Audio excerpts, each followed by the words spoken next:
Hello! Before I get into the analysis, just a few things I want to address. One, my microphone quality obviously sucks because I don't have a microphone and I am just speaking into my computer. I was just going to rant in this, so it's not really scripted. I just need to express my appreciation somewhere, and I have no friends to talk to about this, and my friends aren't up to date on it, and I'm the only one who cares. But yes, I'll make this and I'll post it somewhere. Honestly, I was so excited for this. I kept up to date with all of the spoilers.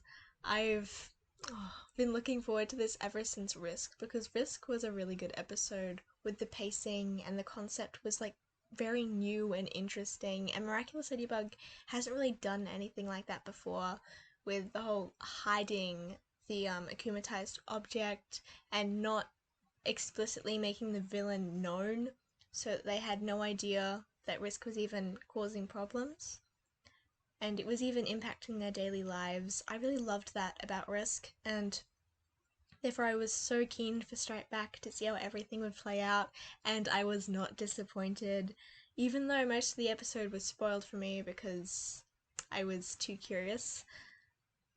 I still enjoyed the episode thoroughly, and there were still things that surprised me, even though most of the episode was spoiled, which was crazy. Like, it was still very much enjoyable.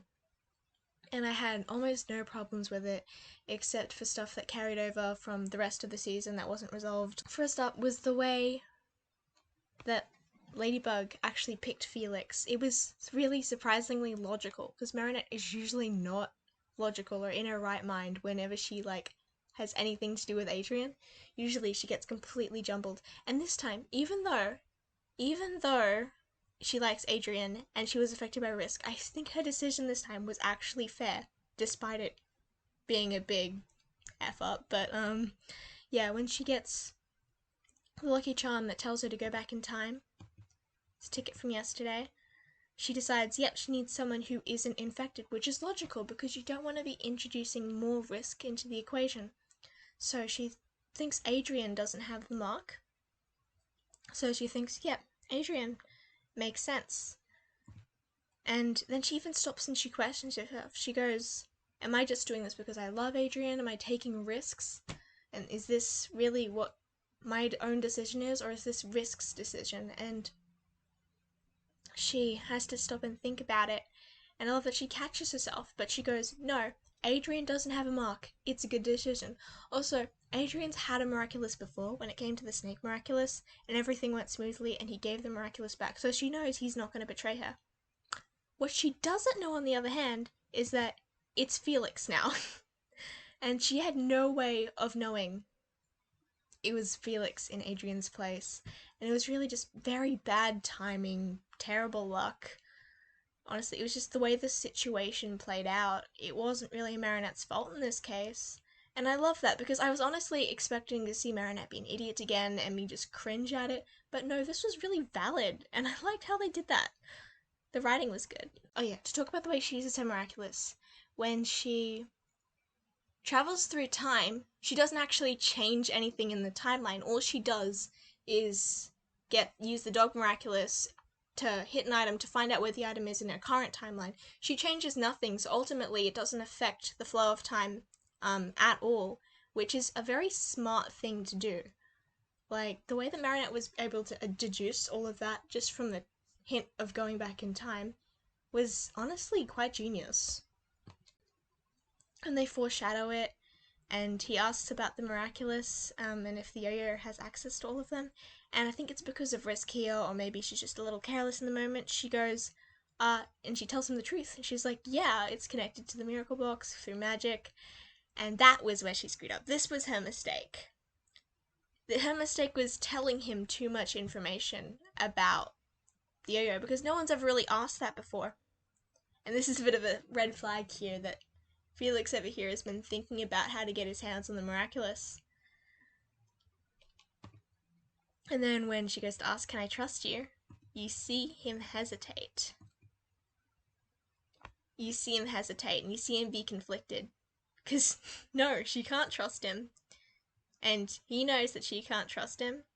But when he hesitates, she doesn't see that. She knows that Adrien is a good person. So she has faith in Adrien, and she says, and she encourages him. But in that moment of encouragement, like if she just walked away now and she went, "Oh, you're not up to," and left, I doubt he would have gone after her. I think it all would have played out good if she left at this point.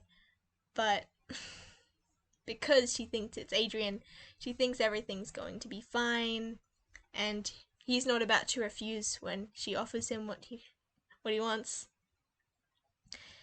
And of course, when he finds out about the superpower, very sneaky, he knows his objective is to get his hands on the Miraculous. And I love the contrast between Adrien and Felix here, and like the bell and the ball, even the hair and the expressions. I just love that. You can tell they're related. Yeah, and the irony here. Gonna spend lots of time together, not like he'll betray you at the end of the episode. And her creepy face, my gosh. Get the lucky charm. And then here we go. We saw this spoiler. We know what's gonna happen. And he stays behind and he watches as they destroy the sentimonsters. And I like this scene because, well, sentimonster theory. This whole thing screams sentimonster theory. He watches as the sentimonster gets destroyed, and he knows that he doesn't want to get destroyed too. He doesn't want to get snapped out of existence. So he turns around and he's like, "I'm sorry." Oh my gosh, I don't want the sentimonster theory to be true. I think Adrien has had enough. He's got an emotionally abusive, manipulative father, and he has been trapped in his house the whole time, hasn't been allowed to go out, he was homeschooled, didn't have any friends. The poor boy.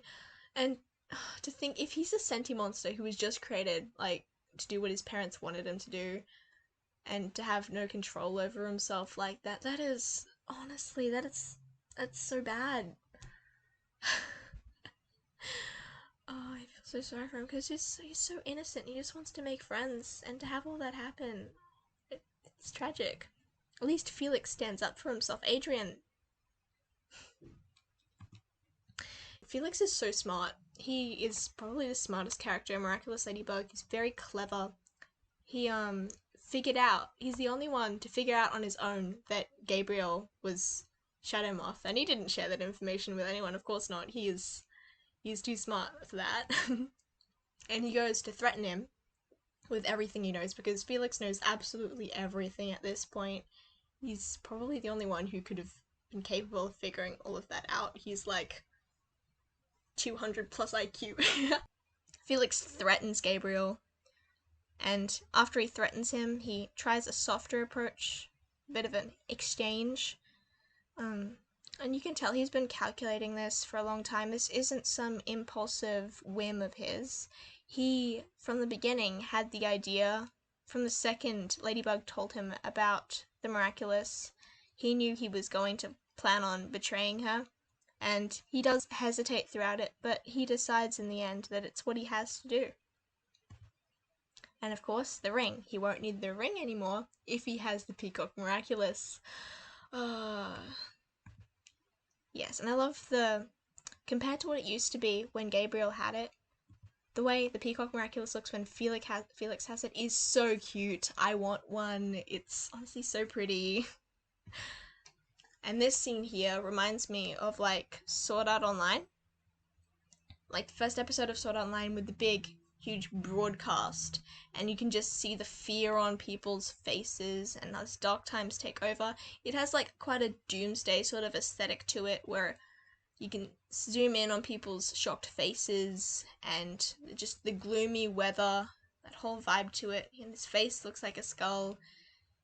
And just the villain announcing that he now has the upper hand, that Ladybug has let everyone down, and he wants everyone to know about it. Like, if you want everyone to be filled with negative emotions, what better thing is there to do than to just tell everyone and instill them with fear?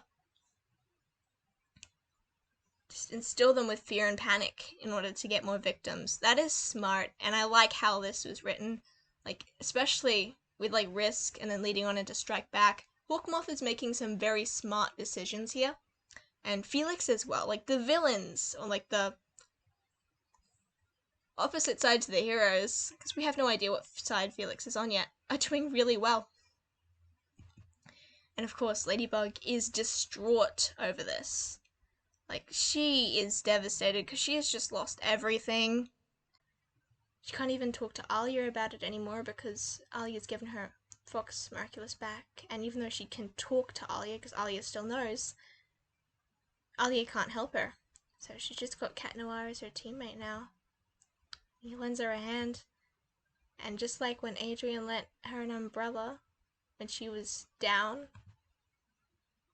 in the clap of thunder, she's fallen for him. She's in love with Cat Noir now. And yeah, the way just... I know it seems quick, but her expression here, she likes him. And I think in season 5 we'll see her some conflict between her emotions and her feelings for Adrien and her feelings for Cat Noir. But I think there might even be a rift between Marinette and Adrien now, because Adrien, with the whole mix-up with Felix, I feel like she can't really trust Adrien that much anymore, even though it wasn't his fault. I feel like there's going to be a bit of a rift or a bit of a gap between them now because of what happened with Felix and her inability to trust him. Probably won't be like a huge thing, but that's going to be a part to it as well. I think she's going to be drifting a bit from Adrien and leaning more towards Cat Noir, and interesting because they're the same person, so I'm really looking forward to that dynamic in season 5. And just, it's back to Ladybug and Cat Noir against the world. It's square one.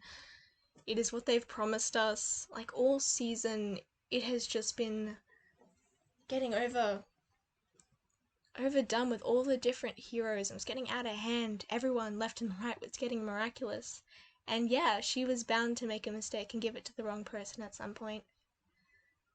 And it had to be this episode where it happened. So now,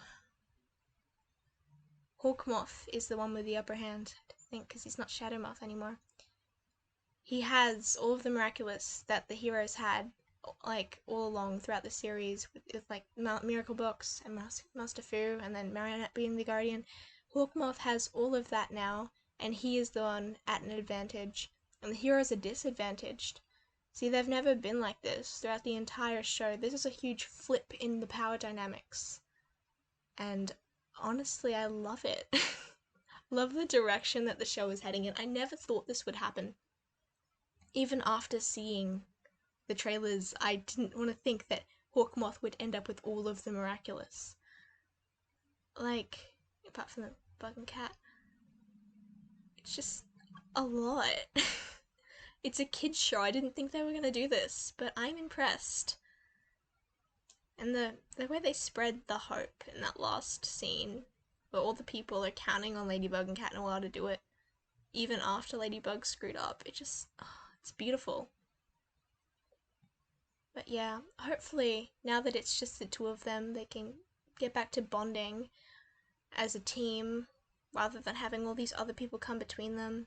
And I'm hoping, even though we won't get any confrontation between Cat Noir and Ladybug on how left out Cat Noir has been, like, because Kuroneko did not give it justice, in my opinion.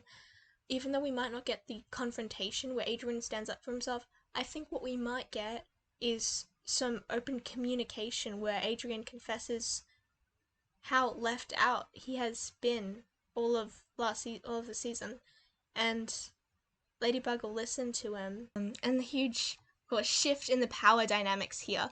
We went from the heroes being at an advantage. They always had, like, the Miracle Box and Master Fu. They always had people around them to turn to. Now they don't have any of that, and Hawkmoth has all of that instead. Except he doesn't have that many friends, so he's probably going to have to accumatize people in order to give them Miraculous, and then their heroes are going to defeat them and accumulate the Miraculous back slowly. I don't see it happening any other way.